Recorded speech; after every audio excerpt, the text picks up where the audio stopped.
Praise the lord. మన ప్రభు అయిన యేసుక్రీస్తు నామములో మీ అందరికీ నా హృదయపూర్వకమైన వందనాలండి. దేవునికి స్తోత్రాలు. ఈ సమయంలో ఇశ్రాయేల్ దేశం యొక్క చరిత్ర గురించి మనం కొద్ది నిమిషాలు ధ్యానిద్దాం. మొదటిగా ఈ భూమి మీద చేయబడినటువంటి మనుషులు ఆదాము హవ్వ. వారికి ఇద్దరు కుమారులు, ఒకడు కయ్యూను, రెండో వాడు హేబేలు. వారిద్దరు దేవుని సన్నిధికి తెచ్చిన అర్పణలను బట్టి దేవుడు హేబేలు అర్పణని స్వీకరిస్తాడు, ఆ కయ్యూను అర్పణని తిరస్కరిస్తాడు. ఆ తిరస్కరణకి కోపం బట్టి తమ్ముడిని చంపుతాడు కయ్యూను. అలా చనిపోయిన తర్వాత దేవుడు ఆదాము హవ్వకి మరలా ప్రతిగా షేతు అనేటువంటి ఒక కుమారుడిని ఇస్తాడు.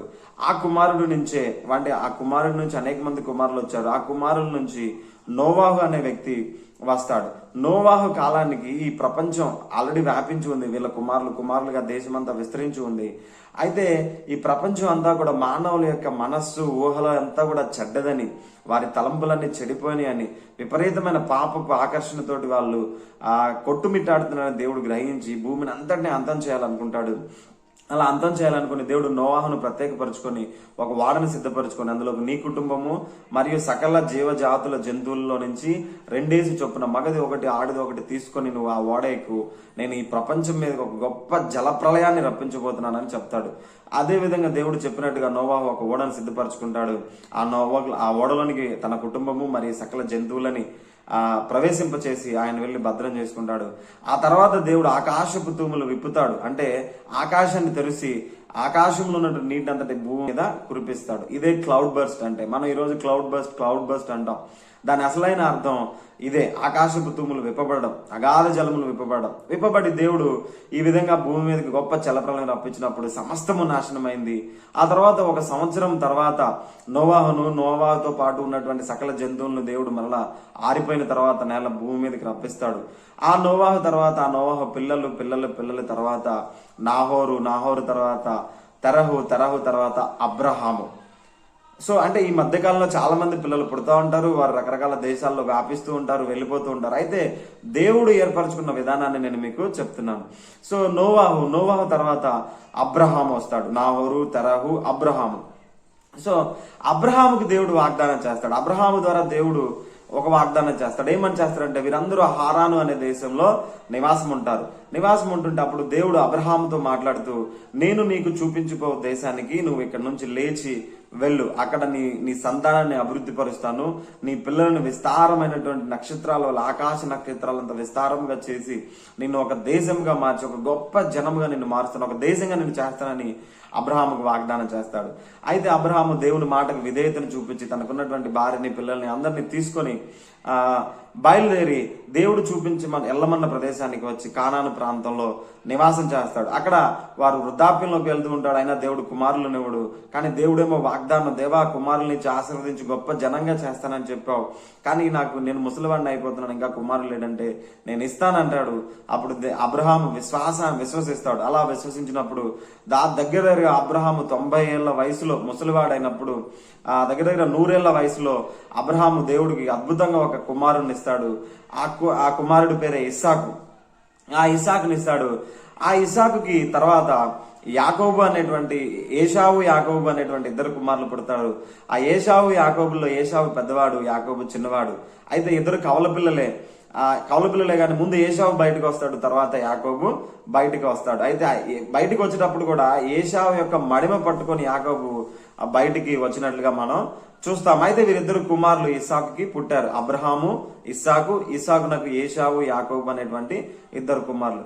అయితే ఆ రోజుల్లో ఏశావుకి జ్యేష్ఠత్వముగా పుట్టినటువంటి అంటే జ్యేష్ఠ కుమారునికి అనేకమైన ఆశీర్వాదాలు, అంటే 2 అంతల ఆశీర్వాదాలు లభించేవి.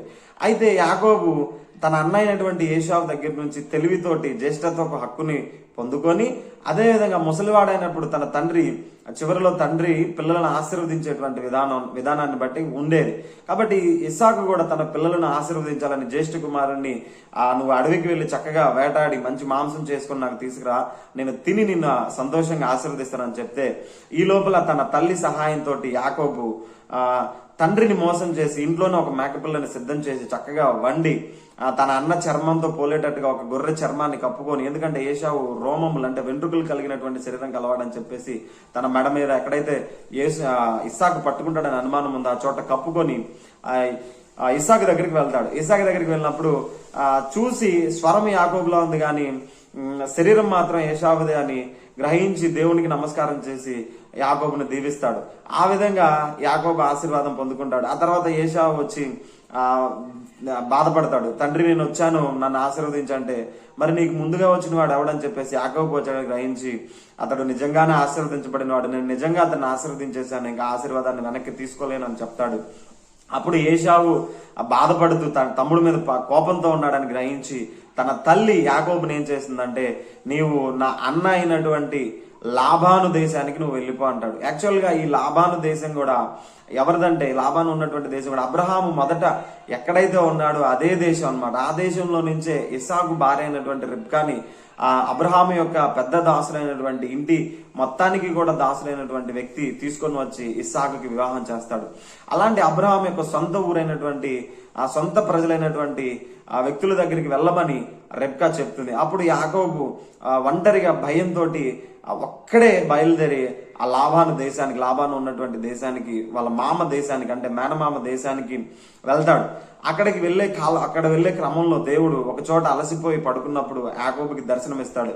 దర్శనమిచ్చి అక్కడ ఏమని దర్శనం వస్తుందంటే, ఆకాశం తెరుగుబడి ఉంటే ఒక పెద్ద నిచ్చెన రావడం, పైకి కిందకి దేవతలు ఎక్కుతూ దిగుతూ ఉండడం తను చూస్తాడు. అలా చూసినప్పుడు వెంటనే లేచి దేవుని మందిరమే కాదని మరొకటి కాదు అని భయపడి అక్కడ బేతేలు అనేటువంటి దానికి పేరు పెట్టి అక్కడ నుంచి ప్రయాణమై వెళ్ళి వాళ్ళ మామ దగ్గరికి వెళ్తాడు.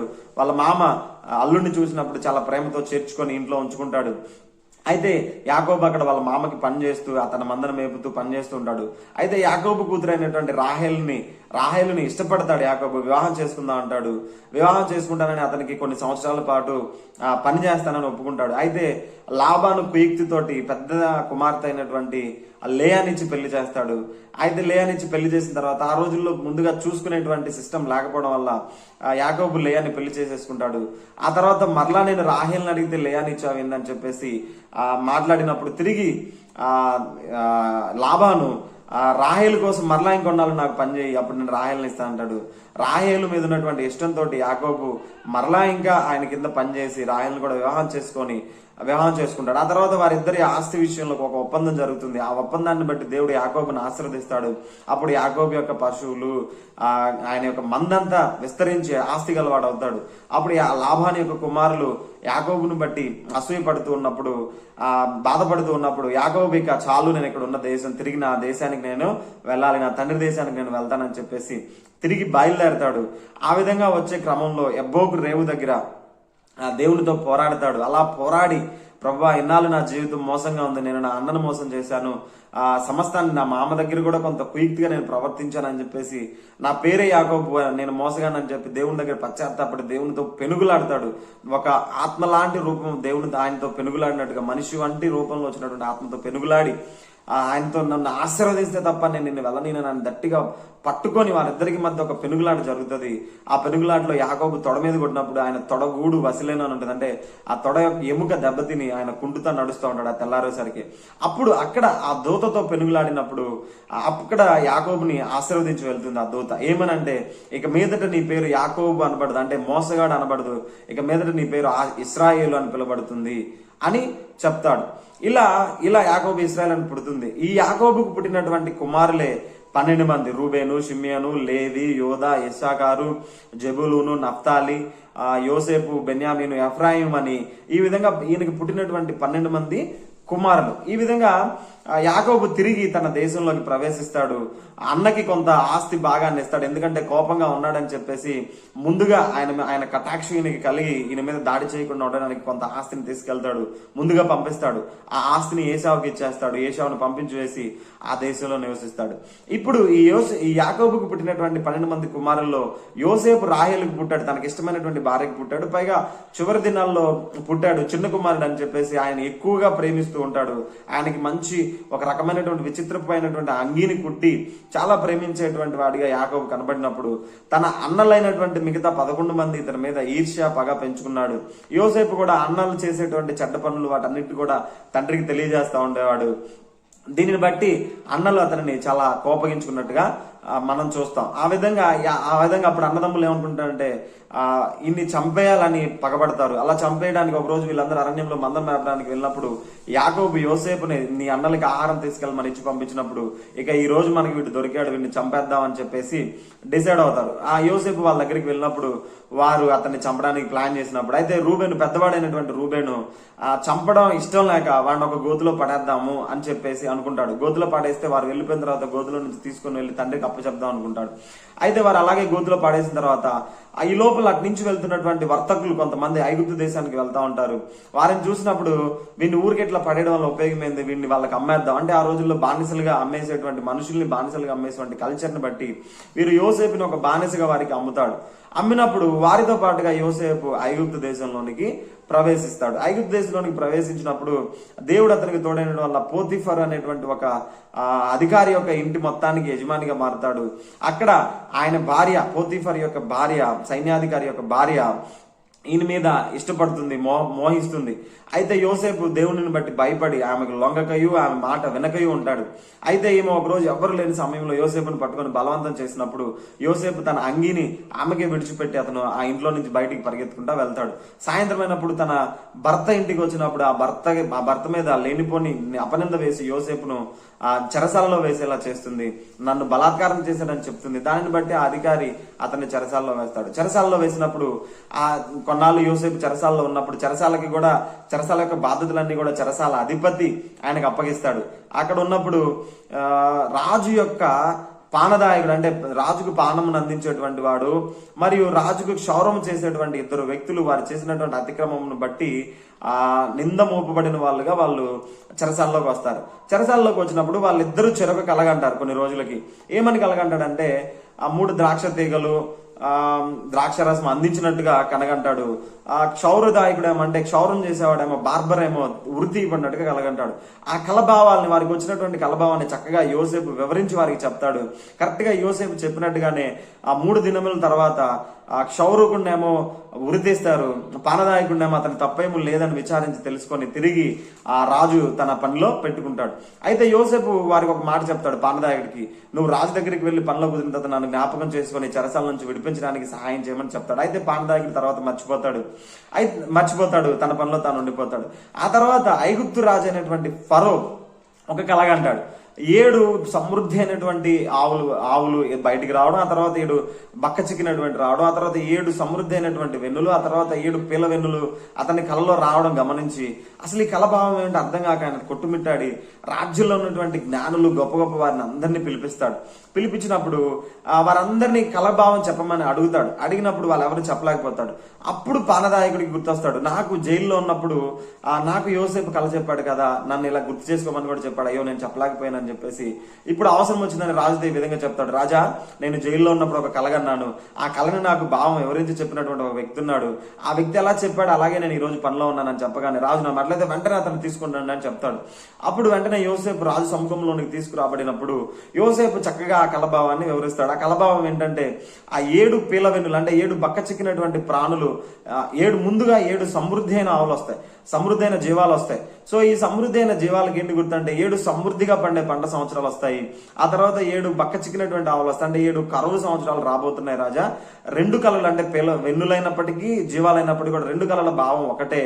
7 సమృద్ధిగా పండే సంవత్సరాలు రాబోతున్నాయి, ఆ తర్వాత 7 భయంకరమైనటువంటి సంవత్సరాలు, కరువు సంవత్సరాలు రాబోతున్నాయి అని చెప్పేసి చెప్తాడు. అదేవిధంగా ఆ కరువు సంవత్సరాలను ఎలా మేనేజ్ చేయాలో, ఎలా ధాన్యాన్ని ఈ సమృద్ధిగా పండినటువంటి సంవత్సరాల్లో ఎలా ధాన్యాన్ని నిల్వ చేసి ఎలా దాన్ని స్టోర్ చేసి దాన్ని కరువు సంవత్సరాల్లో వాడుకోవాలో కూడా చక్కగా వివరిస్తాడు.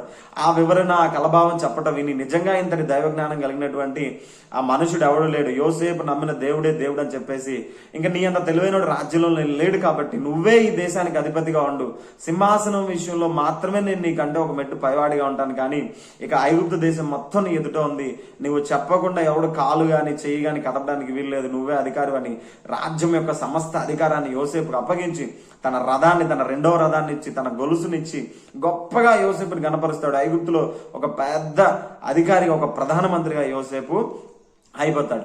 అయితే యాకోబు వచ్చి తన కనాను ప్రాంతంలో నివాసం చేస్తా ఉంటాడు. ఈ సమయంలోనే కనాను ప్రాంతంలో 7 సమృద్ధి సంవత్సరాలు వస్తాయి.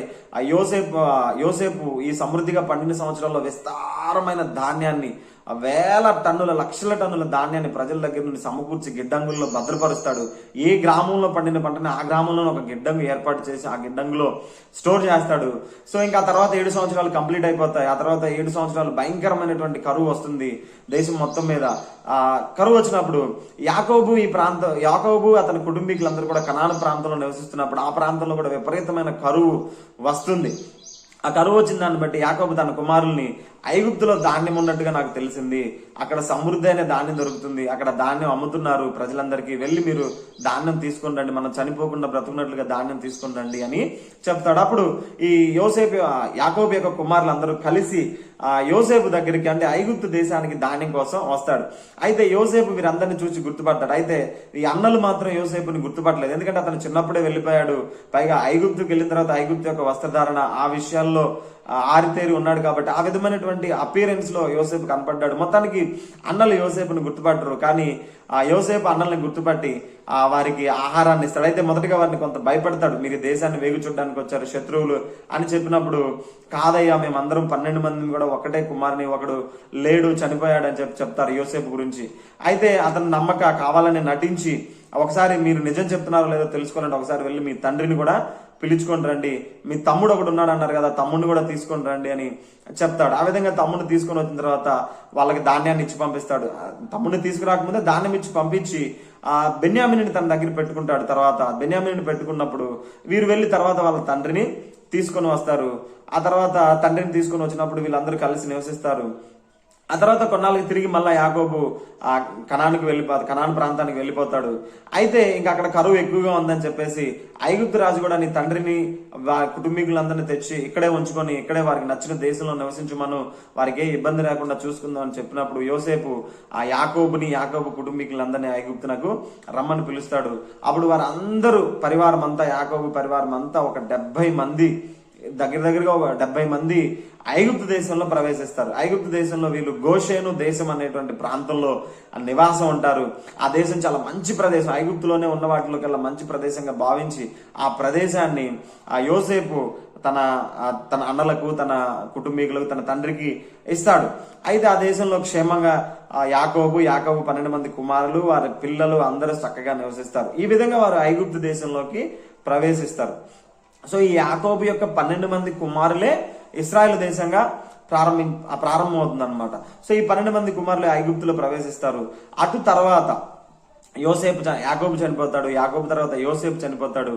అక్కడే వీళ్ళు నివసిస్తూ ఉంటారు ఐగుప్తు దేశం. అయితే ఆ కాలక్రమంలో యోసేపు గురించి కానీ, యోసేపు దేశానికి చేసినటువంటి సేవ గురించి కానీ తెలియనటువంటి రాజులు, సహజంగా తరాలు గడిచిపోయి కొంది ఆ పూర్వీకుల యొక్క విలువ తెలియనటువంటి తరం వస్తుంది. అలాంటి రాజు వచ్చినప్పుడు ఆ కాలానికి ఇశ్రాయేల్ ప్రజలు కొన్ని సంవత్సరాలు విపరీతంగా ఆ దేశంలో విస్తరించి ప్రబలిరి అని ఉండింది, చాలా ఎక్కువ జనాంగంగా ఉన్నారు. అలాంటప్పుడు ఫరో యోసేపు గురించి తెలియనటువంటి ఒక రాజు పరిపాలనలో ఉన్నాడు.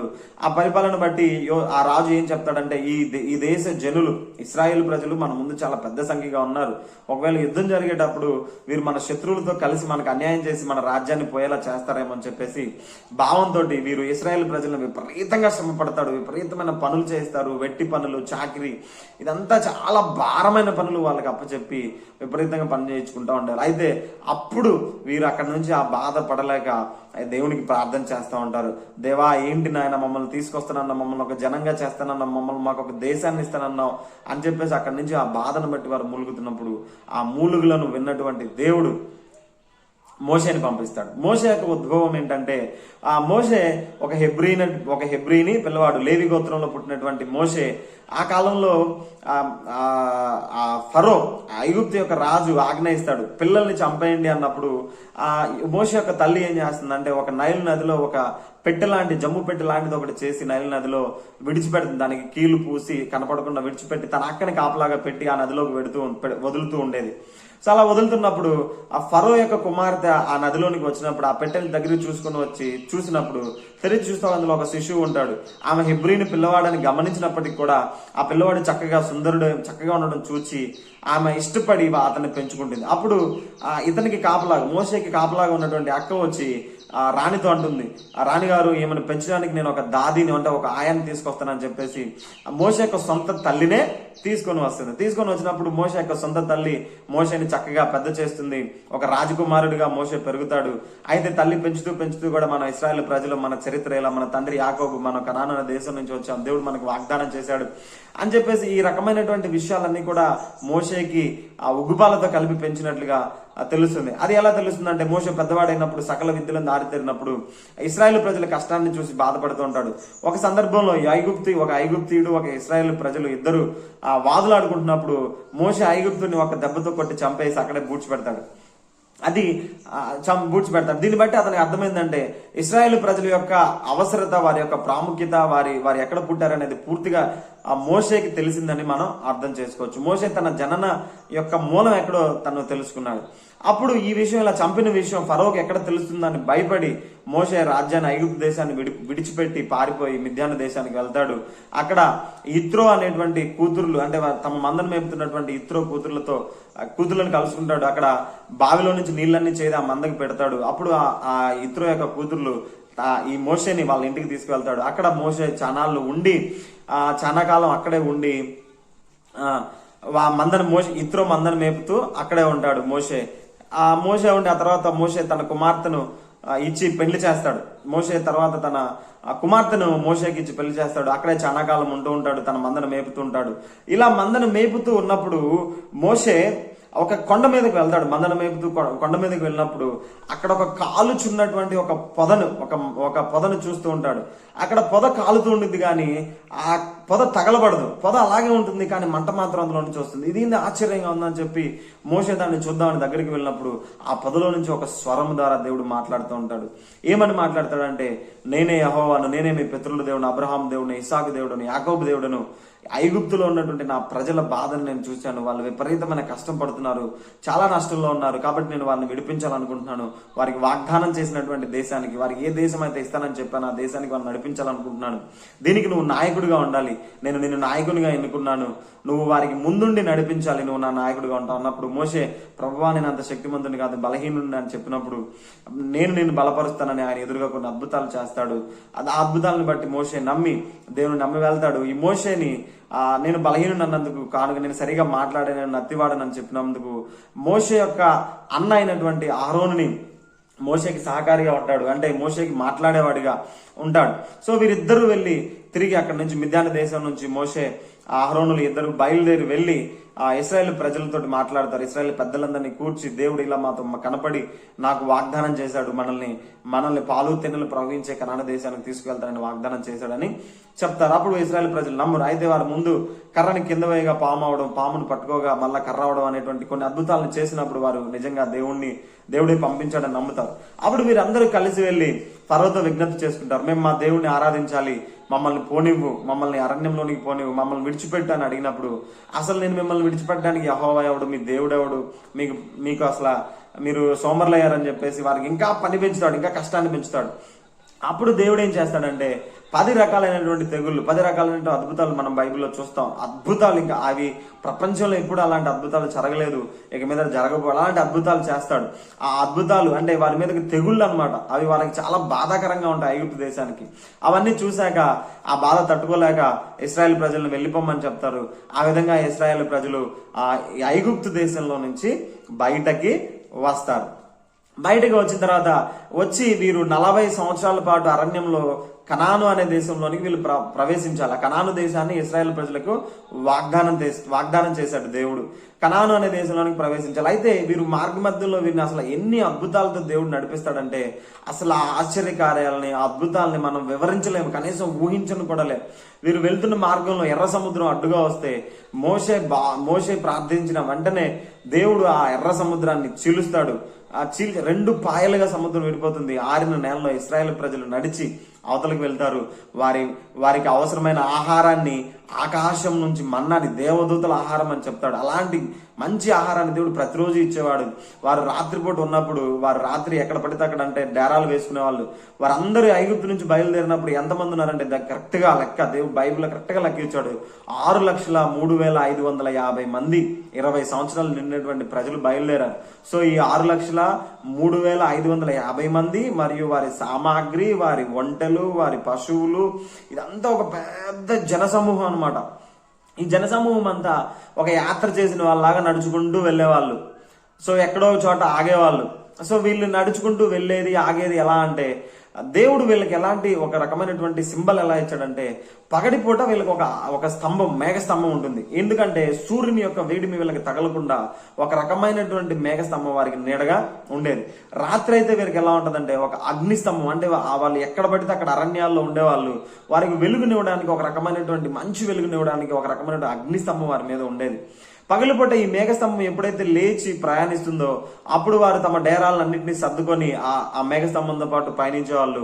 ఎప్పుడైతే ఆ మేఘస్తంభం ఆగిపోతుందో అక్కడ వాళ్ళు గుడారాలు వేసుకొని అక్కడ నివసించే వాళ్ళు. సో అంటే దేవుడు వారితో ఉన్నప్పుడు ఈ మేఘస్తంభం కదలమన్నప్పుడు కదిలేవాళ్ళు, మేఘస్తంభాన్ని కదిలించేవాడు, అప్పుడు వీళ్ళు కదిలేవాళ్ళు, ఆగిపోమన్నప్పుడు ఆగిపోయారు.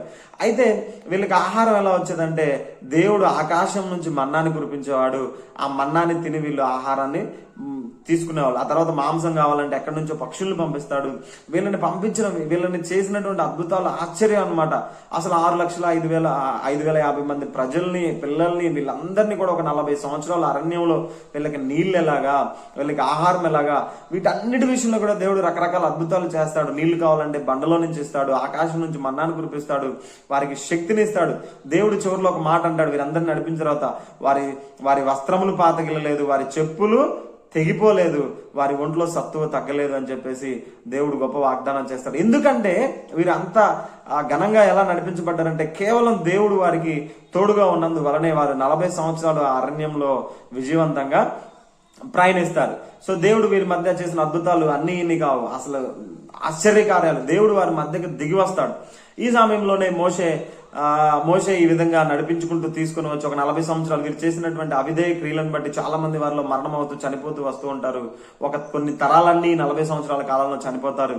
అయితే ఒక కొత్త తరం, యెహోషువ కాలేబు తరంలో దేవుడు ఇక కొత్త తరం, ఆ పాపం చేసినటువంటి అవిధేయుల తరం అంతా నశించిపోయిందని చెప్పేసి ఇక కనాను దేశాన్ని ఇవ్వాలనుకుంటాడు.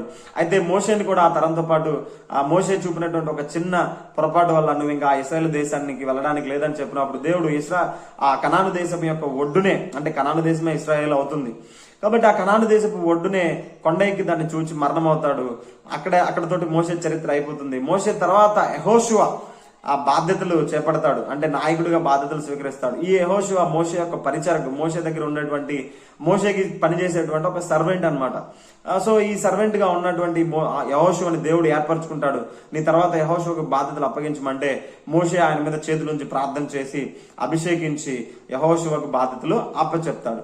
ఇప్పుడు యెహోషువ ఏం చేస్తాడంటే ఆ కనాను దేశం, దేవుడు వాగ్దానం చేసినటువంటి పాలు తెనలు ప్రవహించేటువంటి దేశంలోనికి ప్రవేశించి అక్కడ అనేక రకాల దగ్గరగా 33 యుద్ధాలను చేసి 33 రాజ్యాలను జయించి ఆ దేశాన్ని పూర్తిగా స్వాధీనపరుచుకొని వీరి అంతకు ముందే ఈ 12 మంది గోత్రాలు, 12 మంది యాకోబుకు పుట్టినటువంటి 12 మంది కుమారులు 12 గోత్రాలుగా ఇశ్రాయేల్ దేశం యొక్క ఇశ్రాయేల్ ప్రజలకు ప్రధానులు అనమాట. వీరందరూ ఆ భాగాలను పంచుకుంటారు. ఈ దేశం ఈ భాగంలో నాకు ఇలాగా, ఈ భాగంలో నాకు ఇలా అని చెప్పేసి ఈ ఇశ్రాయేల్ 12 మంది కుమారులకి యెహోషువ ఆ రాజ్యం యొక్క భాగాలన్నిటినీ పంచి పెడతాడు. ఈ భాగంలో మీరు ఉండండి, ఉత్తరం వైపు మీరు, తూర్పు వైపు మీరు, పశ్చిమ ప్రదేశంలో మీరు, నది ప్రదేశంలో మీరు అని చెప్పేసి యెహోషువ చక్కగా రాజ్యాన్ని జయించడమే కాకుండా దాన్ని పూర్తిగా పంచి పెడతాడు. వీళ్ళందరూ వెళ్ళి ఎవరి ప్రాంతాల్లో వాళ్ళు ఉంటారు.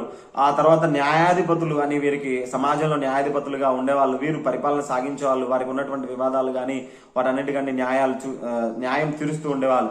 అయితే వీరికి యాజకులు అంటే ప్రవక్తలు వీరికి నాయకులుగా ఉండేవారు. ఏది ప్రాబ్లం వచ్చినా, ఏదైనా సమస్య వచ్చినా, ఏదైనా యుద్ధాలు కలిగినా, ఏదైనాటువంటి విధాలు జరిగినా యెహోవా యొక్క స్వరం, దేవుని యొక్క స్వరాన్ని, దేవుని యొక్క నిర్ణయాన్ని తెలుసుకోవాలంటే వీరు ప్రవక్తల మీద ఎక్కువగా ఆధారపడేవారు. ప్రవక్తలు ఎలా చెప్తే అది దేవుని స్వరంగా భావించి చేసేవారు. ప్రవక్తలే ప్రధానంగా ఉండేవాళ్ళు.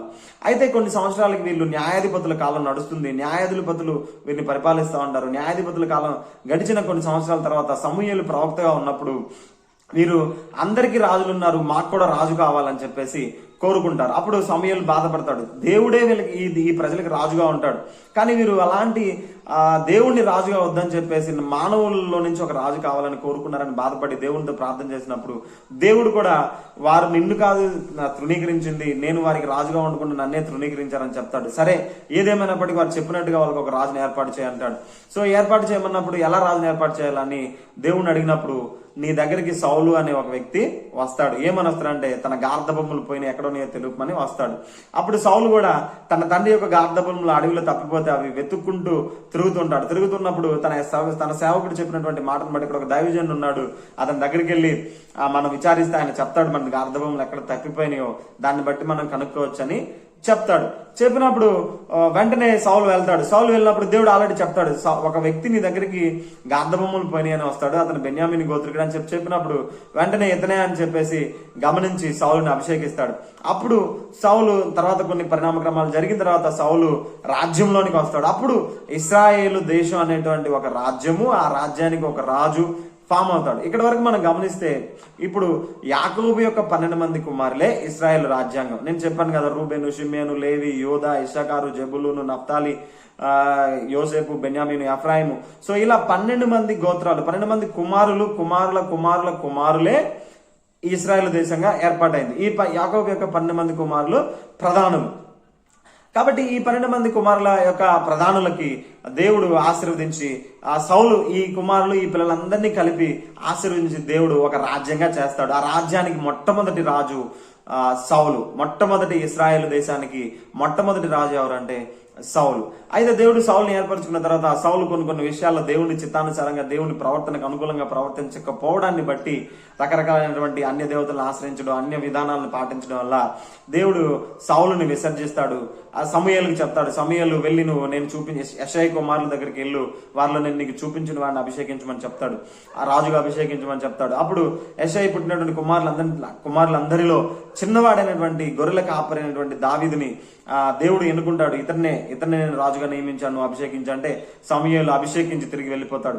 అయితే దావీదు అభిషేకం పొందినంత మాత్రాన వెళ్ళి సౌలు మీద యుద్ధం చేసో లేకపోతే రాజ్యంలోకి రాలేదు, కానీ దేవుడే ఈ కార్యం చేయాలని చెప్పేసి వదిలిపెడతాడు.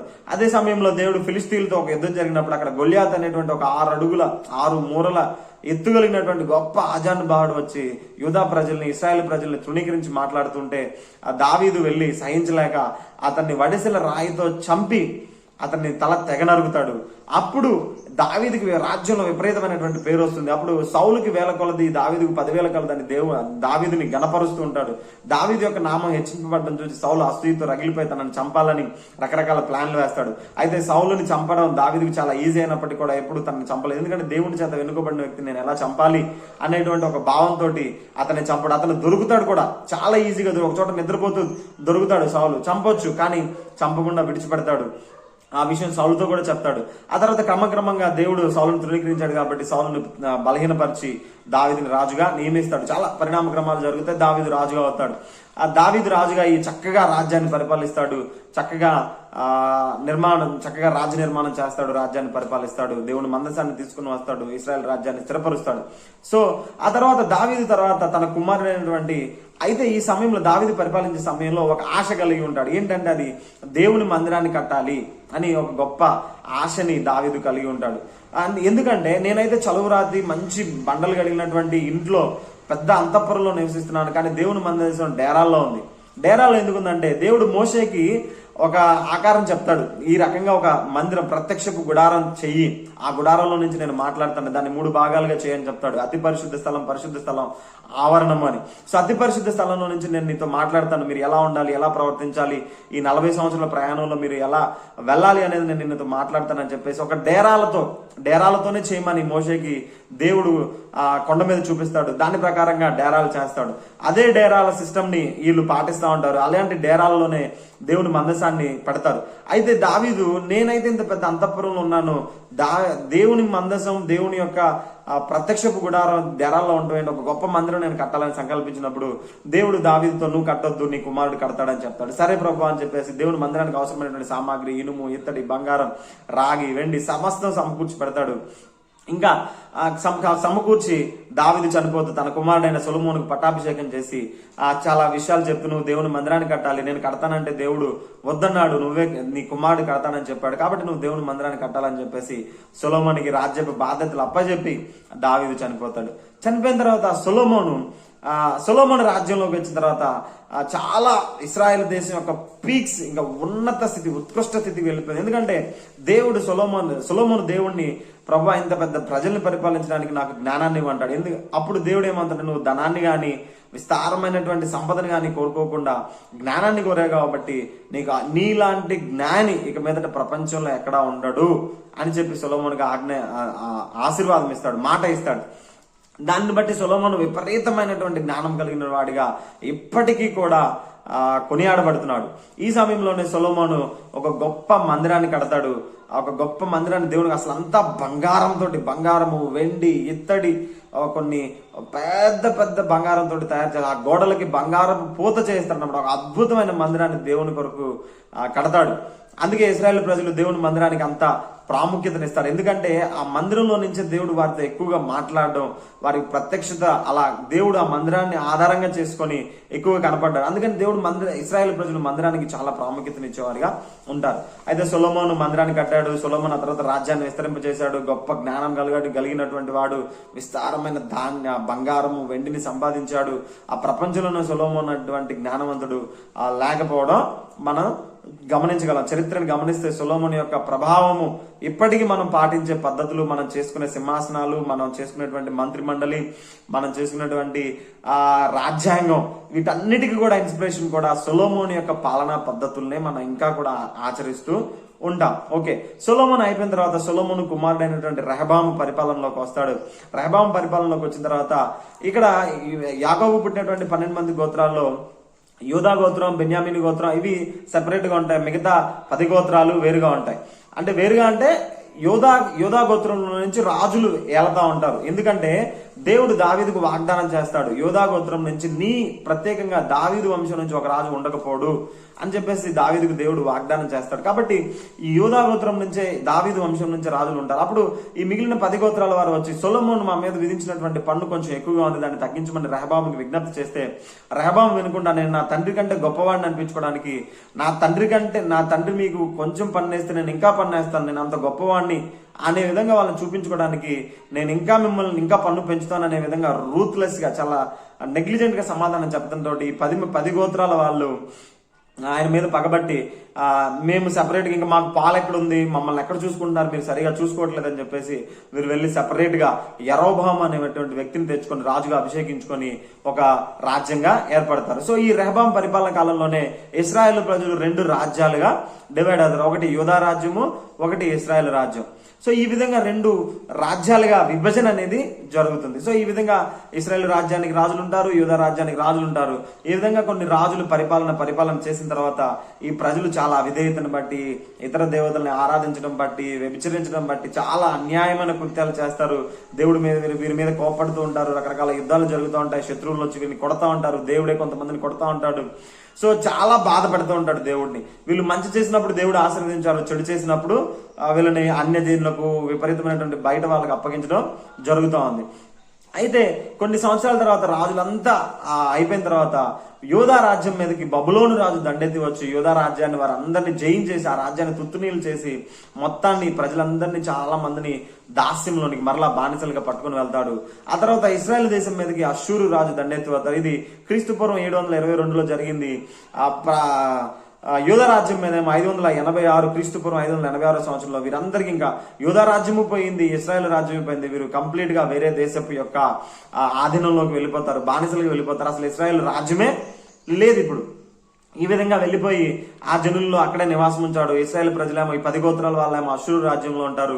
ఆ 2 గోత్రాల వారేమో బబులోను రాజ్యంలో స్థిరపడిపోయి ఉంటారు. అక్కడ ఒక 70 సంవత్సరాల పాటు పరిపాలన దాస్యంలో ఉన్న తర్వాత కొంతమంది మాత్రం తిరిగి యెరూషలేముకు వచ్చి, నెహెమ్యా, ఎజ్రా ఇలాంటి వారు వచ్చి, నెహెమ్యా వచ్చి యెరూషలేము యొక్క ప్రాకారాలు కడితే, ఎజ్రా వచ్చి ఒక మందిరాన్ని కడతాడు. ఇది కూడా శాశ్వతంగా ఉండదు. ఈ విధంగా ఇశ్రాయేలు ప్రజలు చెదిరిపోతారు. రాజ్యం ఇశ్రాయేలు దేశంలో ఉండకుండా వారంతా ఈ ప్రదేశం యొక్క విపరీతమైనటువంటి దాడులు ఇశ్రాయేల్ మీద జరుగుతూ ఉంటాయి అన్నమాట. అష్షూరు రాజు దండెత్తుతాడు, వారిని చంపేస్తాడు, చాలా మందిని చంపేస్తాడు, మిగిలిన వారిని బానిసలుగా తీసుకువెళ్తాడు.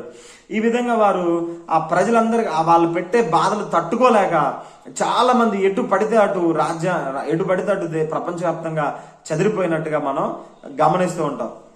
ఈ విధంగా అష్షూరు అయిపోయిన తర్వాత పార్సీకులు వచ్చారు, పార్సీకులు అయిపోయిన తర్వాత రోమన్స్ వచ్చారు. ఈ రోమన్స్ కాలంలోనే యేసు ప్రభు వారు జన్మించడం జరిగింది.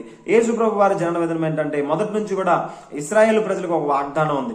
ఒక మెస్సయ్య వస్తాడు, ఒక మెస్సయ్య ఈ ప్రజలందరినీ ఏకం చేస్తాడు అని చెప్పేసి, ఒక రాజ్యం చేస్తాడని చెప్పేసి ఒక వాగ్దానం ఉంటుంది.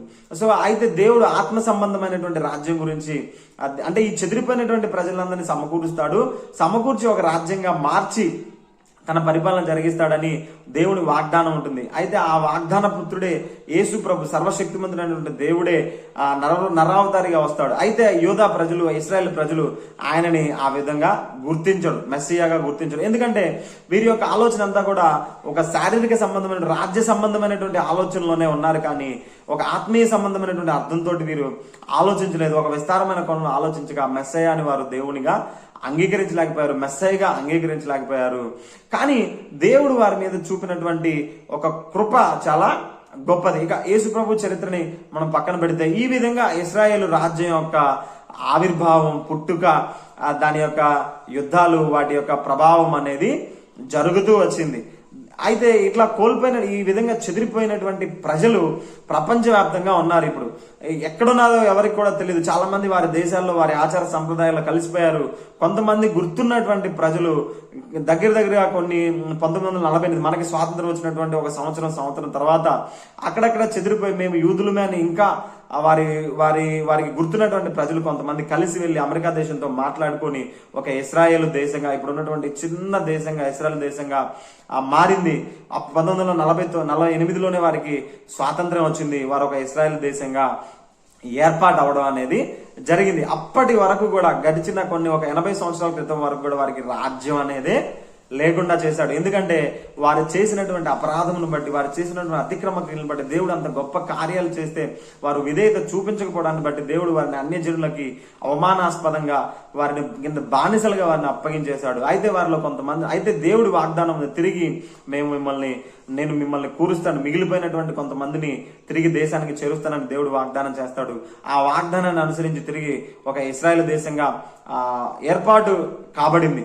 ఇప్పుడున్నటువంటి ఇశ్రాయేల్ దేశం అలా ఏర్పడినటువంటి దేశమే. సో ఈ విధంగా ఇశ్రాయేల్ దేశం అనేది ఉద్భవించింది. ఈ ఇశ్రాయేల్ దేశంతో దేవుడు ఉన్నాడు కాబట్టి అంత బలమైన దేశంగా ఉంది. వారు అతిక్రమం చేసినప్పుడు వారిని బాధ పెట్టాడు దేవుడు, వారిని అన్యాయంగా వారిని విదేశీయులకు అప్పగించాడు బానిసలుగా.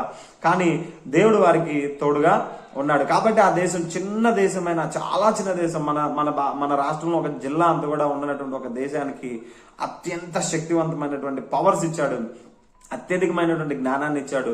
వారు కనిపెట్టినటువంటి విధానాలు కానీ, టెక్నాలజీ కానీ ఈరోజు దేశమంతా, ప్రపంచమంతా కూడా అనుభవిస్తూ ఉంది. అత్యధికమైనటువంటి నోబెల్ ప్రైజులు వాళ్ళే ఉన్నారు, రకరకాల టెక్నాలజీ వాళ్ళకే ఉంది. ఎయిర్ డిఫెన్స్ సిస్టమ్ కానీ, అన్ని విషయాలు కూడా, వ్యవసాయం, అగ్రికల్చర్ కానీ, ఎయిర్ డిఫెన్స్ కానీ, మిలిటరీ కానీ, వాళ్ళ ప్రజల్లో ఉన్నటువంటి నాలెడ్జ్ కానీ, అన్ని విషయాల్లో కూడా ఇశ్రాయేల్ దేశం ఉత్కృష్టంగా ఉంది. ఇదంతా కూడా చాలా తక్కువ వ్యవధిలోనే, వారు ఇశ్రాయేల్ దేశానికి చేర్చబడిన చాలా తక్కువ వ్యవధిలోనే ఇవన్నీ కూడా సాధించగలిగారు. కాబట్టి ఈ విధంగా ఇశ్రాయేల్ దేశం అనేది ఆదాముతో ప్రారంభమయ్యి అబ్రహాము, ఇస్సాకు, యాకోబు ద్వారా 12 మంది కుమారుల ద్వారా, ఆ తర్వాత మోషే సారథ్యంలో, ఆ తర్వాత యెహోషువ సారథ్యంలో, ఆ తర్వాత న్యాయాధిపతుల సారథ్యంలో, ఆ తర్వాత సౌలు, ఆ తర్వాత డేవిడ్, ఆ తర్వాత సొలొమోన్, ఆ తర్వాత చాలా మంది రాజులు, ఆ తర్వాత వారు అన్య జనుల్లోకి చెదిరిపోవడం, అక్కడి నుంచి మరలా కొన్ని వందల వేల సంవత్సరాల తర్వాత ఒక చిన్న ఇప్పుడున్నటువంటి ఇశ్రాయేల్ దేశంగా ఏర్పాటు అవడం జరిగింది. ఈ విధంగా ఇశ్రాయేల్ దేశం అనేది ఏర్పాటు కాబడింది. ఇవి ఇశ్రాయేల్ దేశం గురించినటువంటి సంగతులు. దేవుడు ఈ మాటలను ఆశీర్వదించి దీవించును గాక. ఆమేన్.